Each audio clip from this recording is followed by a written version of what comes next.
Holidays-nale, அது நம்ம GT Holidays தான். GT Holidays, South India's #1 travel brand. முதலமைச்சர் மு க ஸ்டாலின் சென்னை கொளத்தூர் டான் பாஸ்கோ பள்ளியில் அனிதா அச்சீவர்ஸ் அகாடமி சார்பில் நடைபெறும் பொங்கல் விழாவில் பங்கேற்றுள்ளார். இது தொடர்பான கூடுதல் தகவலை வழங்க இணைகிறார் எமது செய்தியாளர் ரமேஷ். ரமேஷ், வணக்கம். இந்த திராவிட பொங்கல் திருவிழாவோட ஒரு பகுதியாக தான் இந்த நிகழ்வில் பங்கெடுத்திருக்கிறார் முதல்வர்ன்றதை பார்க்க முடிகிறது. இதனுடைய பின்னணி என்ன, விரிவா பதிவு பண்ணுங்க. கொளத்தூர் சட்டமன்ற தொகுதியில நடைபெறக்கூடிய பல்வேறு பொங்கல் நிகழ்ச்சியில முதலமைச்சர் மு க ஸ்டாலின் பங்கேற்றிருக்கிறார். இப்போது கொளத்தூர்ல இயங்கக்கூடிய அனிதா அச்சீவர்ஸ் அகாடமியில் பயிலக்கூடிய மாணவர்களுக்கு பொங்கல் பரிசை வழங்கி வருகிறார்.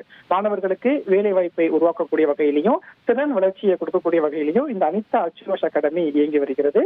சுமார் 4500 மாணவர்களுக்கு இன்றைய தினம் முதலமைச்சர் மு க ஸ்டாலின் பொங்கல் பரிசை வழங்கி வருகிறார். சென்னை மாநகராட்சி மேயர் பிரியா உடன் இருப்பதை பார்க்க முடிகிறது.